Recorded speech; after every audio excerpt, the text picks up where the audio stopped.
ہر گھر میں کوئی نہ کوئی بیماری، کوئی نہ کوئی تکلیف آتی رہتی ہے اللہ۔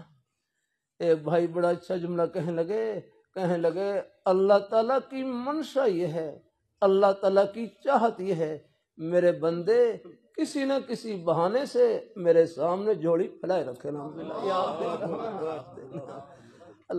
یہ آپ دیکھ لیں ہر گھر میں کوئی نہ کوئی عارضہ ہوتا ہے، کوئی نہ کوئی بہانہ ہوتا ہے جس کی وجہ سے خود بھی دعا کر رہے ہوتے ہیں، گھر والے بھی دعا کر رہے ہوتے ہیں، گھر میں بوڑھی نیک مائیں بہنیں بچیاں سب وہ دعا کر رہی ہوتی ہیں، چاہے وہ وظائف پڑھ رہے ہوتے ہیں۔ اللہ تعالیٰ اپنی مہربان، رب کا در نہیں چھوڑنا، جھولی پھیلائے رکھنی ہے اللہ پاک کی بارگاہ میں۔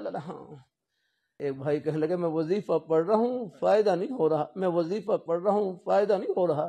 دوسرے بھائی کہنے لگے یہ وظیفے میں جو اللہ تعالیٰ کا نام لے رہے ہیں یہ تھوڑا فائدہ ہے کہ اللہ تعالیٰ نے اپنا نام لینے کی توفیق نصیب فرما دی، اس سے بڑھ کر اور کیا چاہیے اللہ۔